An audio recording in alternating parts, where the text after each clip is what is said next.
कुरडई घालूयात यामध्ये आणि अर्थातच तळायची आहे। आहा, मस्त फुलते, तुम्ही बघू शकाल, जबरदस्त। तर यामधलं तेल आपण निथळून घेऊयात। नमस्कार, मी मधुराज रेसिपी मराठीमध्ये तुम्हा सगळ्यांचं खूप खूप खूप मनापासून स्वागत। आज आपण रवा कुरडई कशी बनवायची ते बघतोय। गेल्या वर्षी आपण गव्हाच्या कुरड्या कशा बनवायच्या ते पाहिले। खूप साऱ्या उन्हाळी रेसिपी गेल्या वर्षी आपण पाहिल्यात। तांदूळाचे पापड, गव्हाच्या कुरडई, उडद्याचे पापड, त्याचबरोबर मसाल्यांचे प्रकार बघितलेत, गोडा मसाला, कांदा लसूण मसाला। तर आज आपण रव्याची कुरडई कशी बनवायची ते बघतोय। नवीन रेसिपीच्या अपडेटसाठी मधुराज रेसिपी चॅनल सबस्क्राइब करा आणि त्याचबरोबर बेल आयकॉन क्लिक करायला विसरू नका। तर त्यासाठी इथे 1 किलो बारीक रवा मी घेतलाय पातेल्यामध्ये। आता हा रवा आपण आधी पाणी घालून स्वच्छ धुवून घ्यायचा। आधी त्यामध्ये जर काही किडे असतील किंवा काही कचरा असेल तर तो काढून घ्यायचा, स्वच्छ करून घ्यायचा। तुम्ही विचार करत असाल रवा कसं धुवायचा, काही नाही, सोपी प्रोसेस आहे। आधी असं भरपूर पाणी घालायचं रव्यावर। तर रव्यामध्ये भरपूर पाणी घालायचं, रवा पाणी ॲब्झॉर्ब करतं आणि पाणी ॲब्झॉर्ब केल्यानंतर त्यामध्ये जे एक्सेस पाणी आहे ते असं वर तरंगतं। तर पाणी घालून 1-2 मिनिट आपण हे ठेवूयात। 2 मिनिट ठेवल्यानंतर हे जे वरचं एक्सेस पाणी आहे ते काढायचं। हे सेम प्रोसेस आपल्याला 2 ते 3 वेळा रिपीट करायचे। जोवर त्यातला पूर्ण हे असं छोटासा कोंडा असेल किंवा कचरा असेल तो पूर्ण जात नाही तोवर आपल्याला हा स्वच्छ धुवून घ्यायचा, म्हणजे कुरडया आपल्या पांढऱ्या शुभ्र होतात। 2 मिनिट झालेले आहेत। रवा खाली व्यवस्थित सेटल झाला। आता एका पातेल्यात, तुम्हाला हवा असेल, कॉन्फिडन्स नसेल तर यावर सुजीची चाळणी ठेवून तुम्ही ते ड्रेन करू शकता। हे जे वरचं एक्सेस पाणी आहे ते हलकंसं असं काढून घ्यायचं। रवा नाही निघाला पाहिजे, पाणी निघालं पाहिजे।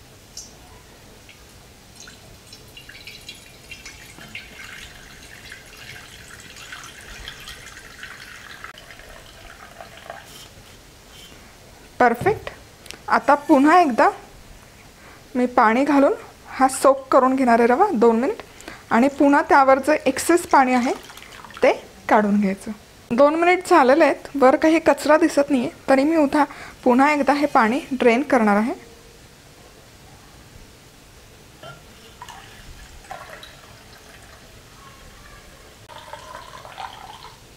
पाणी ड्रेन झालंय, 2दा आपण रवा स्वच्छ धुवून घेतलाय। आता यामध्ये पुन्हा पाणी घालायचं जास्तीचं। रवा पूर्ण बुडेल एवढं पाणी घालायचं। परफेक्ट। यावर झाकण ठेवायचं आणि 2 दिवस हे रवा आपल्याला मुरवत ठेवायचं आहे। तर आपण काय करणार आहोत, आता मी सकाळी जर हे भिजत घातलं तर आज संध्याकाळी यातलं पाणी उपसणार आणि त्यामध्ये फ्रेश पाण्याचा वापर करणार, त्यामध्ये ताजं पाणी घालणार। सेम प्रोसेस मी उद्या फॉलो करणार। उद्या परत संध्याकाळी त्यातलं जे कालचं पाणी आहे ते ड्रेन करायचं आणि फ्रेश पाणी घालायचं। या पुढच्या प्रोसेस आपण बघूयात। तर आता हा रवा जो आहे, आज सकाळी मी भिजत घातला होता, आता संध्याकाळ झालेली आहे। जवळपास 8 ते 9 तास आरामशीर भिजलेला आहे हा रवा। आता हे जे वरचं तरंगतं पाणी आहे हे आपण काढून घ्यायचं एका भांड्यामध्ये।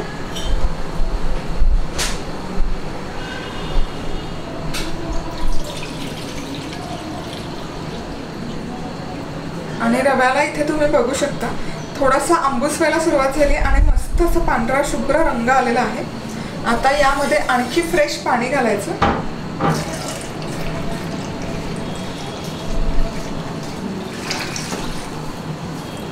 आणि पुन्हा झाकून हा ठेवायचं। 2 दिवस आपल्याला हे रवा भिजत ठेवायचं। आता मी पाणी यातलं चेंज केलंय। आता उद्या संध्याकाळी आपण पुन्हा एकदा यातलं पाणी चेंज करायचं। तर इथे या ठिकाणी बरोबर 2 दिवस मी हा रवा व्यवस्थित भिजवून घेतलेला आहे। छान फर्मेंट झालाय रवा। 2ही दिवस दररोज संध्याकाळी मी यावरचं जे पाणी वरायचं ते निथळून काढलं आणि फ्रेश पाणी ॲड केलं होतं। आता हे पाणी काढण्यापूर्वी आपण यामध्ये तुरटीचा एक खडा घालणार आहोत। तुरटीमुळे काय होतं की यामध्ये जर काही इम्प्युरिटीज असतील तर त्या वर तरंगतात आणि त्यातला जो चीक आहे तो खाली व्यवस्थित सेटल होतो। त्यामुळे मी यावर तुरटीचा खडा घालून 1 तासभर ठेवून देणार आहे। तुरटीचा खडा घातल्यावर आणखी 1 तासभर मी हे ठेवून घेतलं आता काय करूया, हे जे वरचं पाणी आहे ते आपल्याला काढून घ्यायचं.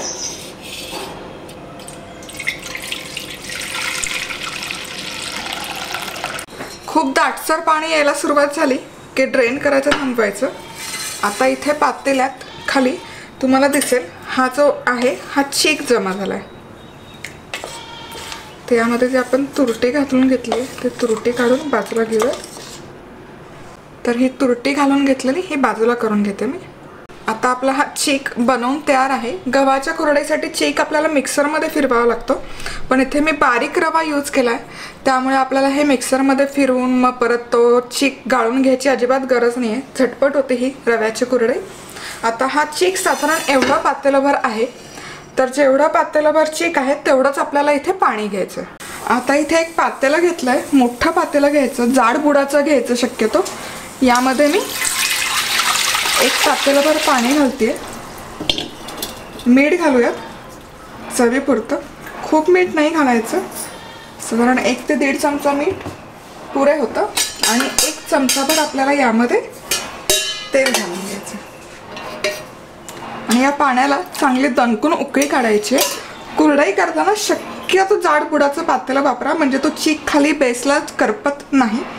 जाड बुडाचं पातेलं नसेल तर चीक घालून झाल्यानंतर पातेलं बाजूला करायचं, त्याच्या खाली एखादी जाळी किंवा मग तवा ठेवू शकतो. आता हे जे कुरडई बनवण्यासाठी पाणी आपण उकळत घेतलंय त्याला छान अशी दणकून उकळी आली आहे. त्यातलं 1 ग्लासभर उकळलेलं पाणी मी बाजूला ठेवणार आहे. हे आपल्याला नंतर चीक शिजताना याचा उपयोग होईल.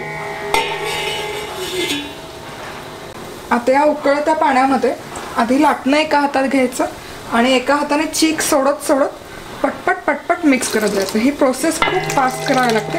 गुठळ्या झाल्या नाही पाहिजे या चिकाच्या अजिबात, त्यामुळे थोडं थोडं थोडं घालत हे मिक्स करत जायचं. गॅस मी मीडियम हीटवर करून घेतला जेणेकरून गुठळ्या होणार नाही या चिकाच्या.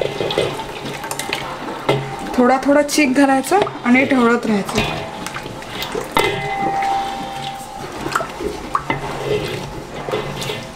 शक्यतो लाटण्याचा उपयोग करायचा, कारण लाटणं दणकट पडतं.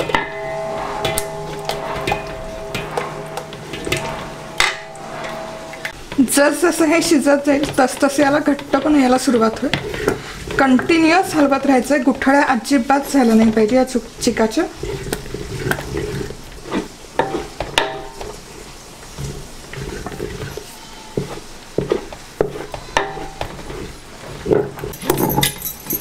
आता हा चीक व्यवस्थित शिजत आलाय.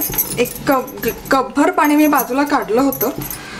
आणि जर चीक खूप घट्ट वाटला तरच आपल्याला ते पाणी घालायचं आहे किंवा त्याचा वापर करायचा.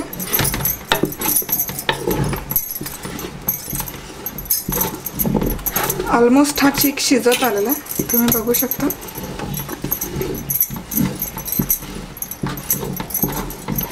पाणी वरण घालायची अजिबात गरज नाही पडलेली, त्यामुळे पाणी उकळलेलं जेव्हा असतं तेव्हा आहे त्या प्रमाणापेक्षा थोडंसं जास्त घालायचं. म्हणजे 1 पातेलं जर चीक असेल तर 3 उकळताना 1 पातेलंच पाणी उकळायचं, पण त्यातलं जवळजवळ 1 पाव पातेलं पाणी काढून ठेवायचं बाजूला. जर नंतर तुम्हाला वाटलं की चीक घट्ट होतोय किंवा पाणी कमी पडतंय, गुठळ्या होत आहेत, इन दॅट केस मग तुम्ही पाणी आणखी घालू शकता. आता चीक आपला इथे मस्तपैकी झालाय शिजून. आता पातेला आपण बाजूला घेऊयात. चीक खाली लागू नये पातेल्याला म्हणून अगदी मध्यम लो हीटवर मी खाली जाळी ठेवली आणि मग त्याच्यावर पातेलं ठेवलंय. आता याच्यावर झाकण ठेवायचं, लाटणं काढून घ्यायचं बाजूला, त्याला तो चीक असेल तो काढून घ्यायचा गरम पाण्याचा हात करून आणि लाईट झाकण लावून 10 मिनिट आपल्याला हे वाफवून घ्यायचं. छान वाफ आली पाहिजे. तर आपला चीक शिजून तयार होतोय. तोवर इथे मी साचा घेतलाय, हा मोल्ड आहे. तर इथे आपल्याला खाली ही शेवची चकती लावायची किंवा मोल्ड लावायचा आहे. यामध्ये एक फाईन शेव, मीडियम शेव असे हे वेगवेगळे मोल्ड येतात. इथे मी मीडियम साईजचा मोल्ड घेतलाय. आता याला साच्याला आतमध्ये आपल्याला थोडंसं तेल ग्रीस करायचं जेणेकरून तो चीक आहे चिकटणार नाही. तेल घालून सगळ्या बाजूने ग्रीस करून घ्यायचं. आता 8 मिनिट आपण हे वाफवून घेतलंय. आता झाकण काढायचं आणि पुन्हा एकदा हे मिक्स करून घ्यायचं. हा जो चीक आहे रव्याचा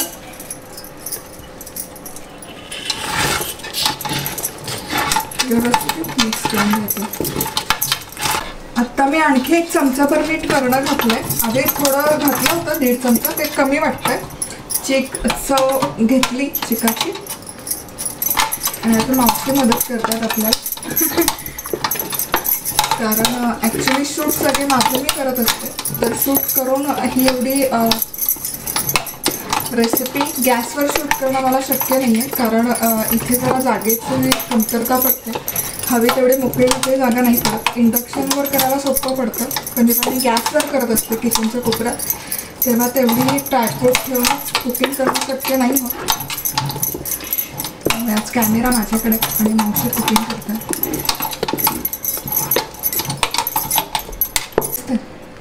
आता साचा घ्यायचा आणि साच्यामध्ये हा जो चीक आहे तो चीक व्यवस्थित भरून घ्यायचा.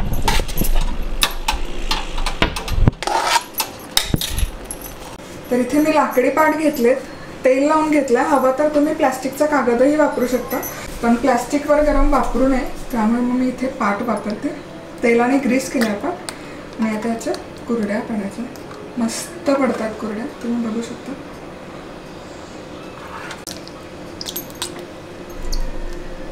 छानपैकी अशा एकसारख्या.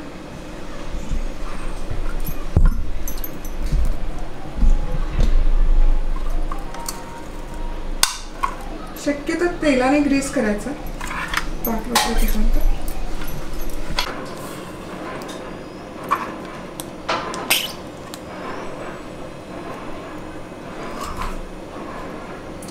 खूप सुरेख पडतात कुरड्या.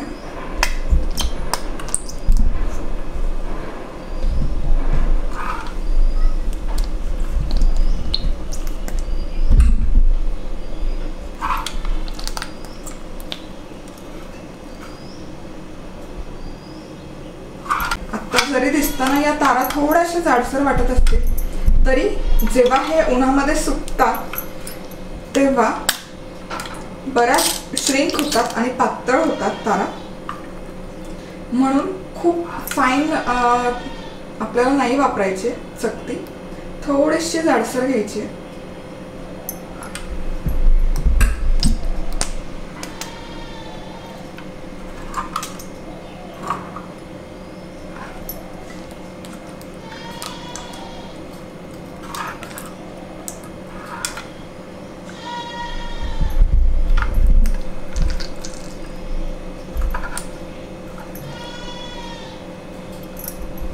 आता कुरड्या इथे पाटावर घालून झाल्यात. काही कुरड्या आम्ही सुती कापडावर घातल्यात. एका पाटावर सगळ्या कुरड्या बसणं शक्य नाही आहे. तर 1 किलो बारीक रवा घेतला तर त्यामध्ये साधारण 60 कुरड्या व्यवस्थित बनतात. आता हे कुरड्या झाल्या की हे उन्हामध्ये ठेवायच्या. 2 दिवस लागतात. 1 दिवस उन्हामध्ये ठेवल्या की त्या सुटतात. मग त्याची बाजू पलटी करायची आणि दुसऱ्या बाजूने पण 1 दिवस उन्हामध्ये कडकडीत उन्हामध्ये चांगल्या सुकवून घ्यायच्या. चला तर मग इथे कुरड्या बनवून 2 दिवस मी उन्हामध्ये कडकडीत वाळवून घेतल्यात आणि मस्त ड्राय झाल्यात. तुम्ही बघू शकता. जसं की मी आधी सांगितलं, जरी कुरड्या आपण जेव्हा टाकत होतो वळत होतो तेव्हा त्याची तार जाड वाटत होती पण आता तुम्ही पाहू शकता मस्त अशा पातळसर झाल्यात, बारीक झाल्यात. ह्या कुरड्या खूप छान दिसतात. एकूण एक कुरडई मस्त दिसते. तर या कुरड्या ड्राय झाल्या की हवाबंद डब्यामध्ये तुम्ही ठेवू शकता. कोरड्या ठिकाणी, दमट ठिकाणी स्टोअर नाही करायचं. वर्षभर तर या कुरड्या व्यवस्थित टिकतात, काहीही होत नाही. फक्त त्यामध्ये कुठलंही घरातलं पाखरू किंवा किडा गेला नाही पाहिजे, त्यामुळे शक्यतो कोरड्या ठिकाणी ठेवायचं आणि हवाबंद डब्यात. आता आपण हे तळून बघूयात. तर कुरडई तळण्यासाठी इथे तेल मी गरम करून घेतलंय. आता कुरडई घालूयात यामध्ये आणि अर्थातच तळायची आहे.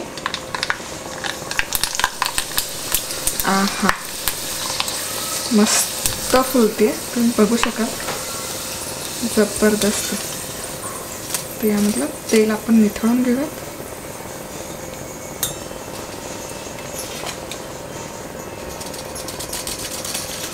मस्त.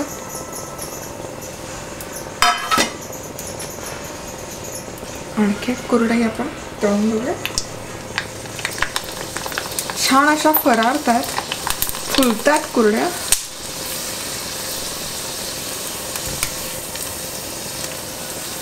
जबरदस्त.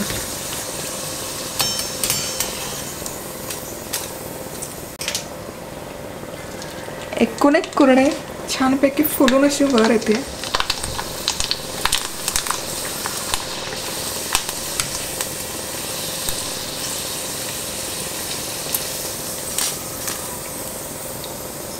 खूपच छान. किती छान फुलतात कुरड्या. त्यामुळे मला आणखी अशा तळूशा वाटतात. कुरडई तळून तयार आहे. मस्त दिसतात. एकूण एक कुरडई छानपैकी फुललेली आहे. तर मी अर्थातच टेस्ट करणार आहे.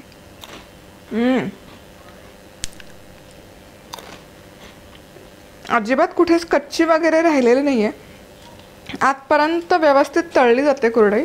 याचा अर्थ आपला चीक व्यवस्थित शिजला होता. चीक कच्चा राहिला तर कुरडई नीट पडली नाही जात किंवा त्याचे तुकडे तुकडे होतात किंवा तळली तरी ती आतपर्यंत तळली नाही जात आणि नीट फुलत नाही. त्यामुळे कुरडई बनवताना त्याचा चीक नीट शिजवणं, नीट वाफवणं खूप महत्त्वाची गोष्ट आहे. तर याआधी आपण गव्हाची कुरडई कशी बनवायची ते पाहिलं आहे. यावर्षी तुम्ही रव्याची कुरडई पण बनवून बघा. कंपॅरेटिव्हली सोपी आहे गव्हाच्या कुरडईपेक्षा. कारण गव्हाच्या कुरडईला ते वाटून करावं लागतं, मग ते गाळून घ्यायचं, मग त्याचा चीक सेटल होईपर्यंत वाट बघायची. रव्याची कुरडई पटकन होते. तर आज वेळात वेळ काढून तुम्ही ही रेसिपी पाहिल्याबद्दल तुम्हा सगळ्यांचे खूप खूप खूप मनापासून धन्यवाद. पुन्हा भेटूयात अशाच एका छानशा कुडुम रेसिपीबरोबर. तोपर्यंत मस्त राहा, खुश राहा, आनंदी राहा आणि सगळ्यात महत्त्वाचं खात राहा.